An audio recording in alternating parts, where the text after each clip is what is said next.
კიდევ ერთხელ მოგესალმებით, მადლობა რომ გვისმენთ მთელ საქართველოში და გვიყურებთ პლატფორმებზე იმედიჯი, მაი ვიდეოჯი, ასევე მაგთისაები ტელევიზიით 53 არხზე,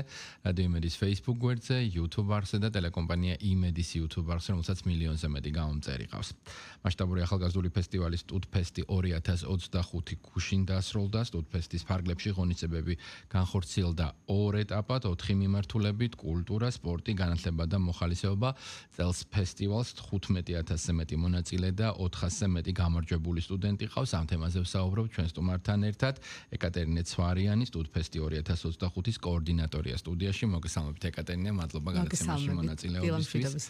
ესე იგი ფაქტობრივად გამოვიდა, რომ აპრილიდან დაწყებული ღონისძიება გუშინ დაგვირგვინდა, საკმაოდ მრავალფეროვანი და საინტერესო იყო ის და მიეცა სტუდენტებს შესაძლებლობა საკუთარი თავი და შესაძლებლობები სხვადასხვა პრიზმაში წარმოეჩინათ და სხვანაირად წარდგენოდან საზოგადოებას და ასევე იმ ადამიანებს, ვინც გადაწყვიტა მათი ესე ვთქვათ გამარჯვება. ყავს ორი გამარჯვებული, ორი უნივერსიტეტი, ეს არის საქართველოს ტექნიკური უნივერსიტეტი და კავკასიის საერთაშორისო უნივერსიტეტი, თუმცა მთელი რიგი კრიტერიუმები არსებობდა და მოდით ახლა თქვენ გვითხარით, შევაფასოთ ერთგვარად ეს პერიოდი და შემდეგ ის უნივერსიტეტები გამოყოთ, რომლებმაც განსაკუთრებულად წარმოაჩინეს თავი და მოიწონეს, ასე ვთქვათ, და დაიმსახურეს შესაბამისი შეფასებაც თქვენი მხრიდან. გამარჯობა, მოგესალმებით კიდევ ერთხელ, ძალიან დიდი მადლობა მოწვევისთვის.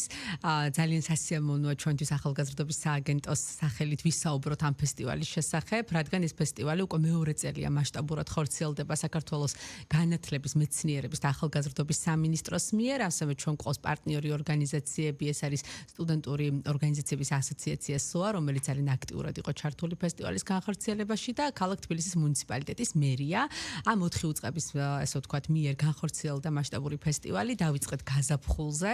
სპორტის მიმართულებით, რომელმაც მოიცვა 29 სპორტის სახეობა, იყო ძალიან საინტერესო, რადგან უნივერსიტეტები და ასევე კოლეჯები აქტიურად იყვნენ ჩართულები და მონაწილეობას იღებდნენ სხვადასხვა მიმართულებით. განსაკუთრებით ხაზგასასმელია ის ფაქტი, რომ წელს ფესტივალს შემოუერთდა უმაღლეს საგანმანათლებლო დაწესებულებებთან ერთად პროფესიული საგანმანათლებლო დაწესებულებები და გვიხარია, რომ ჩვენ უკვე კოლეჯის სტუდენტებსაც ვაძლევთ იმის შესაძლებლობას, რომ მიიღონ ამ ფესტივალში მონაწილეობა და თვითონაც ჩაერთონ ყველა მიმართულებით, რომელიც განხორციელდა სტუდფესტი 2025-ის ფარგლებში. საინტერესო არის ის, რომ ახალგაზრდებს ეძლევათ შესაძლებლობა საკუთარი ნიჭი და უნარები, ასე ვთქვათ, ფართო საზოგადოების წინაშე გამოიტანონ, ასევე დაუახლოვდნენ სხვადასხვა უნივერსიტეტის სტუდენტებს. ერთგვარი პლატფორმაა ეს, რომ სტუდენტებმა გაცვალონ გამოცდილება, გაიცნონ ერთმანეთი როგორც უნივერსიტეტის, ასევე კოლეჯის სტუდენტებმა და საინტერესო იყო ასევე ყველა ის კომპონენტი, რომელიც განხორციელდა, ამ კომპონენტებმა გაერთიანა ჯამში 43 უნივერსიტეტი და კოლეჯი და 15,000-მდე ახალგაზრდა, როგორც თქვენ, ასე ვთქვათ, ისაუბრეთ. დავიწყეთ სპორტით, ამას მოყვა განათლების მიმართულება, რომელიც მოიცავდა დებატების კონკურსს, City Games და ასევე ინტელექტუალურ შეჯიბრებას. შემდეგ უკვე დავიწყეთ კულტურის კომპონენტი, განახორციელეთ ოქტომბრის თვეში, იყო ძალიან საინტერესო მრავალფეროვანი კონკურსები, როგორც საესტრადო მიმართულებით, ასევე ხალხური ცეკვების, ხალხური სიმღერების მიმართულებით და მეოთხე ასევე ძალიან მნიშვნელოვანი კომპონენტი, ეს არის მოხალისეობის მიმართულება, როდესაც ახალგაზრდებს მიეცათ შესაძლებლობა საკუთარი ინიციატივები, ესე ვთქვათ, ინიცირება მოეხდინათ იმ ესე ვთქვათ, პრობლემების, რომლის წინაშე დღეს დგას საზოგადოება და ახალგაზრდობა, მიეცათ ამისთვის პროექტის სახე და განეხორციელებინათ მოხალისეობრივ საწყისებზე. კი ბატონო, მოხალისეობრივი მიმართულება ჩვენ უნდა მოგვიანებით ჩავშალოთ, საინტერესოა ის პროექტები, რომლებიც წარმოდგენილი იყო ამ ასე ვთქვათ პერიოდში და რომელმაც განსაკუთრებული ვთქვათ მოწონება დაიმსახურა. მინდა გუშინდელ დღეზე ვისაუბროთ. გუშინ იყო ფაქტობრივად ბოლო აკორდი შემაჯამებელი და გამოვლენა გრან-პრის მფლობელების ამ ორმა უნივერსიტეტმა ვთქვათ რით გამოირჩია თავი სხვა დანარჩენებისგან შედარებით და რა იყო ის მთავარი ვთქვათ რის გამოც საქართველოს ტექნიკური უნივერსიტეტი და კავკასიის საერთაშორისო უნივერსიტეტი სტუდფესტი 2025-ის გამარჯვებულები გახდნენ. გამარჯვებულები, ესე ვთქვათ, ძირითადად ყველა კატეგორიაში მათ ყავდათ ძალიან ბევრი სტუდენტი, რომელმაც აიღო პირველი, მეორე, მესამე საპრიზო ადგილი. ეს საპრიზო ადგილები საერთო ჯამში, ესე ვთქვათ, ჯამდება და შედეგად გამოვლინდება გამარჯვებული და აი ეს ორი უნივერსიტეტი გახდა ესე ვთქვათ ყველაზე მეტი საპრიზო ადგილის მფლობელი, რომელმაც მოიპოვა გრან-პრი, ფაქტობრივად ერთნაირი ტიპის საპრიზო ქულები ჰქონდა, შესაბამისად ორი გამარჯვებული გამოვლინდა წელს. ძალიან საინტერესო არის ის, რომ ასევე გულშემატკივრობის საუკეთესო გულშემატკივარის პოზიციაც იყო, რომელიც სეუმ საქართველოს ეროვნულმა უნივერსიტეტმა მოიპოვა და ძალიან ბევრი გამარჯვებული ყავდა 47 კატეგორიაში, როგორც სპორტის, ასევე კულტურის, ასევე მოხალისეობის, ასევე განათლების მიმართულებით 400-ზე მეტი სტუდენტი დაჯილდოვდა სხვადასხვა პრიზით და ძალიან ისე ვთქვათ ჩართულობითი ფესტივალი გამოვიდა, იმიტომ რომ ყავდა ძალიან ბევრი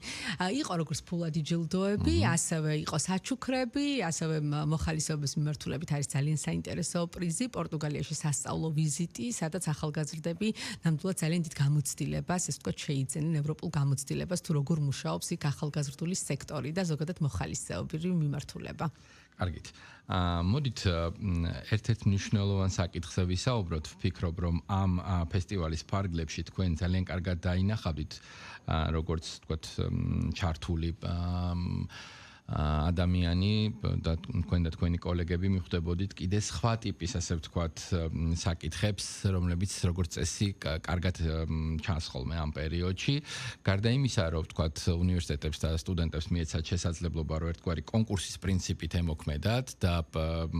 წარმოედგინათ საკუთარი თავი უკეთ, წარმოეჩინათ, აქ სხვა როგორც წესი უნარებით და ჩვევებით ვლინდება ხოლმე. ის თქო დავალებები, ის საკითხები, რომლებსაც ისინი ეხებოდნენ, განიხილავდნენ, თუნდაც პროექტები, რომლებსაც წარმოადგენდნენ. თქვენთვის, თქვათ, რისი შეფასების შესაძლებლობას იძლევა. სტუდენტები დღეს თქვათ არიან თაობა, რომელსაც შეუძლიათ დაგვანახონ რაღაც ახალი, განსაკუთრებული, მნიშვნელოვანი და ამ ხრივ წვლილი შეიტანონ, ასე ვთქვათ,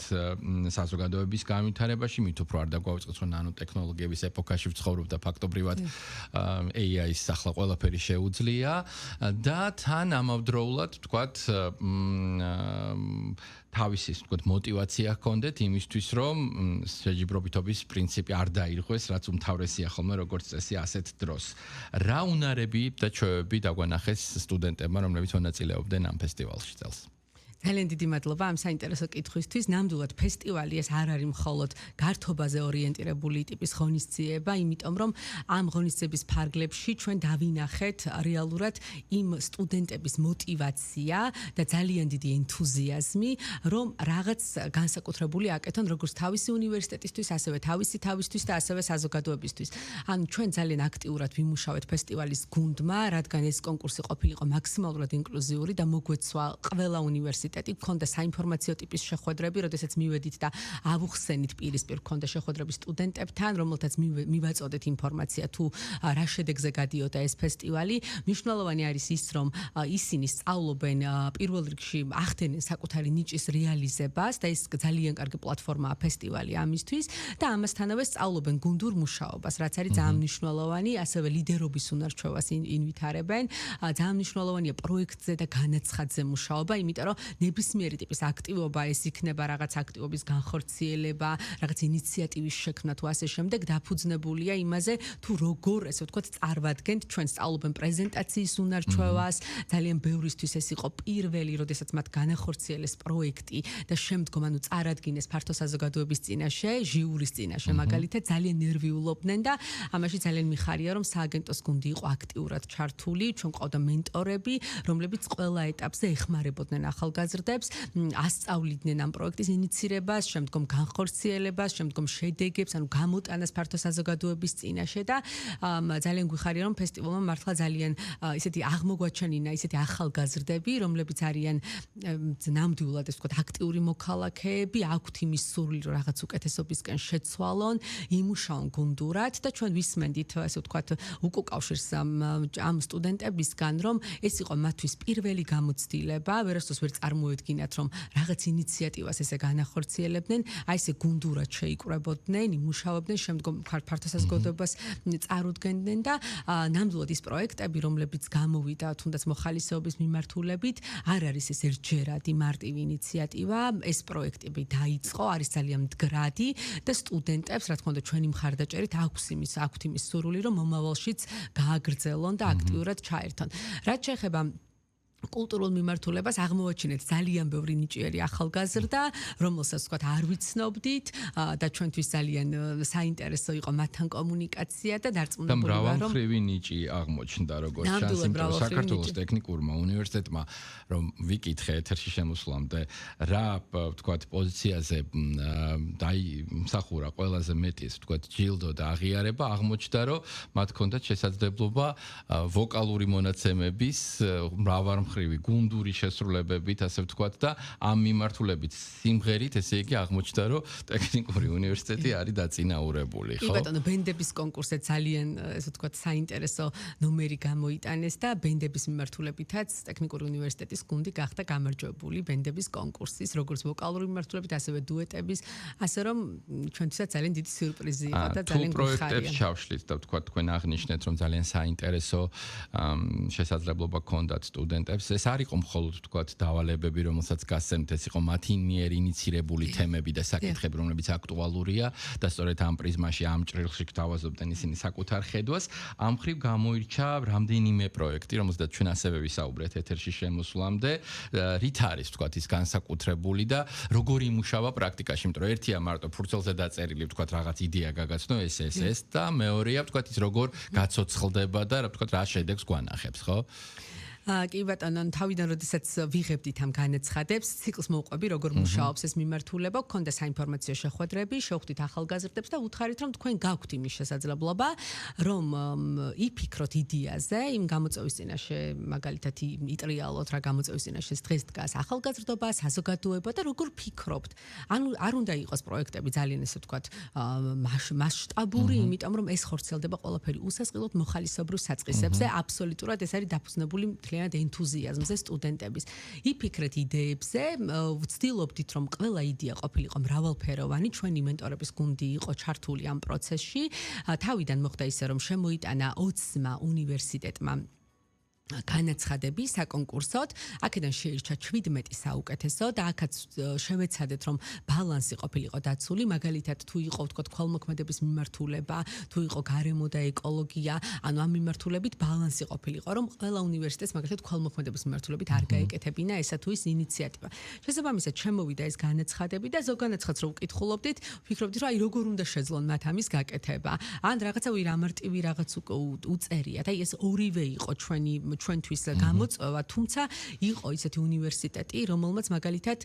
ის რაც ეწერა შესძინა და საბოლოოდ საერთოდ სხვა ვარიანტით წარმოადგინა, რაც იყო ძალიან საინტერესო. ძირითადი ინიციატივები რადგან რეალურად მოხალისეობის მიმართულება გულისხმობდა იმას, რომ მოგვეხდინა ამ თემის პოპულარიზაცია, უფრო მეტი ახალგაზრდა დაინტერესებულიყო მოხალისეობრივი აქტივობებით და უნივერსიტეტებში მინდა ვთქვა, რომ ძირითადად სკოლის მოსწავლეები ინტერესდებიან მოხალისეობრივი პროექტებით, მაგრამ სტუდენტებში მეტნაკლებად ეს ისეთი პოპულარული არ არის და ვფიქრობ, რომ აი ამ კომპონენტმა ნამდვილად შეუწყო ხელი იმას, რომ ამ სტუდენტებისთვის, რომლებმაც გამოიტანეს ეს პროექტი, იყო ძალიან საინტერესო, მაგრამ თავიანთი მეგობრებისთვისაც, რომლებიც ჩართეს ამ პროექტში, ეს იყო ძალიან თქო გადამდები, რომ აი ესეთი ინიციატივები შესაძლებელია რომ განხორციელდეს და საზოგადოებისთვის რაღაც საკეთილდღეო ცვლილებები მოვიტანოთ. აბსოლუტურად ასე ვთქვათ, დამოუკიდებლად ზოგმა ვთქვათ უნივერსიტეტის მხარდაჭერით გააკეთა ადმინისტრაციის მხარდაჭერით, ზოგმა აბსოლუტურად დამოუკიდებლად 5-კაციანი გუნდი შედგა თითოეულ უნივერსიტეტში და კოლეჯში, არ მინდა რომ კოლეჯი გამომრჩეს, იმიტომ რომ წელს ყავდა 2 კოლეჯი ქობულეთიდან და ზესტაფონიდან, ძირითადად ბავშვები იყვნენ არასრულწლოვნები, ამ კოლეჯის სტუდენტები, მაგრამ ძალიან დიდი ენთუზიაზმით ჩაერთვენ და ძალიან კარგი ინიციატივები გამოიტანეს. 17 საგანმანათლებლო დაწესებულება შეირჩა საერთო ჯამში, დაიწერა ეს პროექტები და შემდგომ მოვიდა განხორციელების, ესე ვთქვათ, ეტაპი, როდესაც ანუ დამოუკიდებელი ჟიური ჩადიოდა ყველა ლოკაციაზე, ეს იყო თბილისი და მინდა ვთქვა, რომ საუნივერსიტეტო ქალაქებიდან გამოვარჩევდი ბათუმს, ზუგდიდს, გორს, რომლებმაც შემოიტანეს ეს პროექტები და ეს არ იყო მხოლოდ თბილისზე ორიენტირებული კომპონენტი და ჩადიოდა დამოუკიდებელი ჟიური, მოხალისეობის თემის ექსპერტები, ისეთი ორგანიზაციებიდან როგორიც არის მაგალითად წითელი ჯვარი, Helping Hand და ასე შემდეგ, მათ შორის სააგენტოს მხრიდანაც იყო ჟიურის წარმომადგენელი და ადგილზე ვაფასებდით. ერთი კონკრეტული დღე იყო, როდესაც პრეზენტაციის სახით წარმოგვიდგენდნენ თუ რა გააკეთეს მათ და აი ეს დღეები იყო ძალიან ესე ვთქვათ პოზიტიური და ძალიან ამაღელვებელი, იმიტომ რომ ყვებოდნენ იმ გზას თუ რა გზა გაიარეს, როგორ გაუჭირდათ, როგორი ესე ვთქვათ, კონდეთ რაღაც იმედგაცრუება, მაგრამ მაინც როგორ არ დანებდნენ და გამოიტანეს ეს პროექტები და ყველა ეს საპრეზენტაციო დღე იყო ძალიან მნიშვნელოვანი ჩვენი გუნდისთვის, იმიტომ რომ ხედავდით თუ როგორ იზრდებოდნენ ეს ახალგაზრდები, აღმოაჩინეთ ძალიან პასუხისმგებლობის მქონე, ძალიან აქტიური, ენთუზიაზმით სავსე სტუდენტები, რომელთაც ნამდვილად სურთ, რომ აი შინაარსობრივ კომპონენტში შემოვიდნენ და ძალიან ბევრი სასიკეთო ინიციატივა განახორციელონ. ძირითადად პროექტები შეეხებოდა ქველმოქმედებას, ეკოლოგიას, გარემოს დაცვას, ასევე იყო ინოვაციების მიმართულება, თქვენ ახსენეთ AI-ის სისტემა, რომელიც დღეს ძალიან ესე ვთქვათ, ეს არის ახალგაზრდებისთვის, ამ მიმართულებით გამოყოფდი ორ უნივერსიტეტს, ეს იყო ბიზნესისა და ტექნოლოგიების უნივერსიტეტი და ბრიტანული უნივერსიტეტი, რომლებმაც ძალიან ინოვაციური პროექტი შემოიტანეს და ამ კატეგორიებში გაიმარჯვეს კიდევაც. მაგალითად BTU-ს ჰქონდა პროექტი, რომელიც აი ფიზიკის მიმართულებით როგორ შეგვიძლია ჩვენ მარტივად ვთქვათ აღვიქვათ აი ის ვთქვათ რასაც ვსწავლობთ ხომ ფიზიკაში საგანში და ეს აპლიკაცია აწყდეს და ძალიან საინტერესოდ იყო წარმოდგენილი ყველა ის დავალება თუ საკითხი რაც აი ფიზიკაში ისწავლება ბრიტანულსაც ჰქონდა ძალიან საინტერესო ინიციატივა შექმნეს აპლიკაცია მათ შორის იყო საქართველოს საერთაშორისო უნივერსიტეტი GU რომელმაც შშმ პირებისთვის აპლიკაცია შექმნა სადაც დატანებულია აი Google Maps-ზე მაგალითად თუ რომელი არის ადაპტირებული ადგილი, თქვათ შშმ პირებისთვის, რაც შეუძლიათ შევიდნენ რომელ კაფეში, რომელ პარკში და ასე შემდეგ. და იყო ძალიან მრავალფეროვანი პროექტები და ყველა პროექტი იყო განსხვავებული. მიუხედავად იმისა, რომ მაგალითად ქველმოქმედების მიმართულებით იყო თეატრალური უნივერსიტეტის პროექტი, გორის სასწავლო უნივერსიტეტის, გორის სახელმწიფო უნივერსიტეტის პროექტი, ბათუმის პროექტი, ყველა პროექტი იყო ძალიან განსხვავებული, ინკლუზიაზე დაფუძნებული, მაქსიმალურად საზოგადოების ჩართულობით და მოკლედ ძალიან საინტერესო ეხება ჩვენი მსმენელი და მაყურებელი, რომ აი საზოგადოებრივი სიკეთის კეთება, რომელიც მოქალაქეებს უკვე სტუდენტობის ასაკიდან უწევთ, ეს იმას ნიშნავს, რომ ამ პერიოდშივე ისინი აცნობიერებენ იმ ნიშნულოვან საკითხებს, იმ ძირითად კომპონენტებს, რომელიც უკეთესია უკეთესი ხვალინდელი დღისთვის მნიშვნელოვანია და ისინი თავად არიან ჩართულები ამ პროცესში, დღეს მხოლოდ მცირე, ასე ვთქვათ, და მიკრო პროექტებს ქმნიან და შემდეგ უკვე თავად მოუწევთ, ასე ვთქვათ, ფართო მასშტაბიანი, მნიშვნელოვანი ცხოვრებისეული ნაბიჯები გადადგან სხვადასხვა მიმართულებით, იქნება ეს ვთქვათ საკუთარი პროფესიები თუ გუნდურობის პრინციპზე დაფუძნებული საკითხები. ერთი თემა მინდა კიდევ ამოვწუროთ ამ თემაზე საუბარი დღეს. ეს იქნება ვთქვათ ერთგვარი მომავლის პერსპექტივის და ხედვის გაზიარება. ამ 2 წლის განმავლობაში ალბათ უკვე დაგროვდა გარკვეული ასე ვთქვათ კომპონენტები,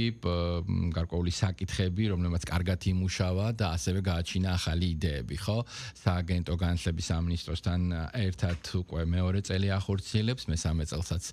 ხვდებით რომ მომავალ წელსაც